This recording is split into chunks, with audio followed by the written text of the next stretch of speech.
गुरु पूर्णिमा का पर्व इस वर्ष आषाढ़ पूर्णिमा को 21 जुलाई के दिन मनाया जाएगा।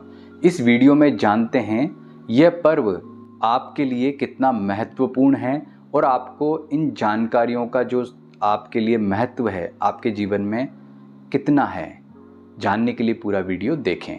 मित्रों नमस्कार, मैं हूं सुधाकर पुरोहित, आपका ज्योतिष मित्र। ज्योतिष डिविनेशन में आपका स्वागत है। इस वीडियो में हम बात करेंगे गुरु पूर्णिमा का जो महत्व है आपके जीवन में कितना है, यह पर्व क्यों मनाया जाता है, किस लिए मनाया जाता है और आपको इस दिन क्या विशेष करना चाहिए। तो जानने के लिए पूरा वीडियो देखिए और अभी तक आपने हमारे चैनल ज्योतिष डिविनेशन को लाइक, सब्सक्राइब या फॉलो नहीं किया है तो अवश्य कर लीजिए।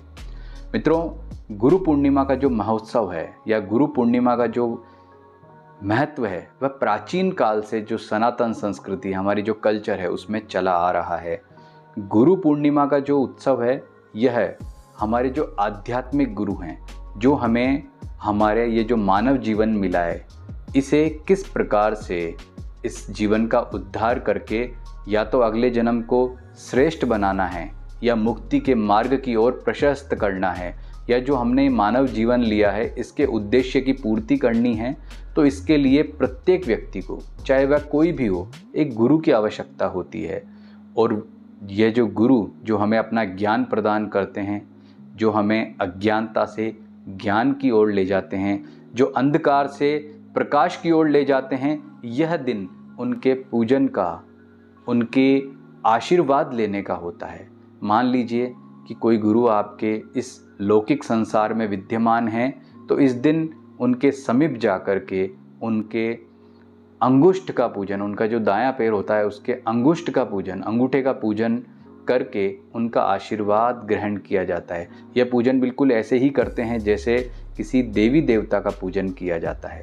यदि आपके आध्यात्मिक गुरु इस लौकिक संसार में विद्यमान नहीं हैं तो उनके चित्र के समक्ष, जो उनके खड़ाऊ या उनका जो भी प्रतीक चिन्ह है उसके समक्ष उनका पूजन किया जाता है और उनका आशीर्वाद लेते हैं। मान लीजिए कि आपका कोई आध्यात्मिक गुरु नहीं है, तो जिसे भी आप अपना इष्ट मानते हैं, भगवान शिव, भगवान विष्णु, याद रखें केवल भगवान के मूल तत्व की मैं बात कर रहा हूँ। यहाँ पर उन गुरुओं की बात नहीं कर रहा हूँ जो लोक देवता होते हैं या फिर ऐसे देवता होते हैं जो मूल तत्व के, ईश्वरीय तत्व के रूप में नहीं जाने जाते हैं। वे देवता जो ईश्वरीय मूल तत्व के रूप में जाने जाते हैं, जैसे भगवान गणेश, भगवान शिव या विष्णु भगवान, तो इनसे प्रार्थना करके आप एक सच्चे गुरु, ऐसे गुरु जो आपके जीवन का उद्धार कर सकें, उनकी प्राप्ति की प्रार्थना करेंगे और गुरु पूर्णिमा पर उनका पूजन भी आप कर सकते हैं। वैसे गुरु पूर्णिमा पर व्यास पूजा भी की जाती है। व्यास पूजा से तात्पर्य वेद व्यास से, भगवान जो वेद व्यास हुए हैं, जिन्होंने महाभारत और अष्टादश महापुराणों की रचना की थी। यह एक तरह से एक पदवी थी, या यूँ कहें कि वेद व्यास जी का जो पूजन है वह हमारे जीवन में इसलिए महत्वपूर्ण है क्योंकि वेद व्यास जी ने सनातन धर्म को पुराण और महाभारत के जरिए अपार ज्ञान दिया है। गीता ज्ञान के जरिए हमारे जीवन का उद्धार किया है और हम गुरु पूर्णिमा पर उन्हें नमस्कार करके, उनका नमन करके आदर करते हैं। तो गुरु पूर्णिमा पर आपको उनका आशीर्वाद भी जरूर लेना है। कई लोग ये समझते हैं कि यह दिन जो है वह आपके जो सामान्य पढ़ाने वाले शिक्षक होते हैं उनके लिए भी है। ऐसा नहीं है।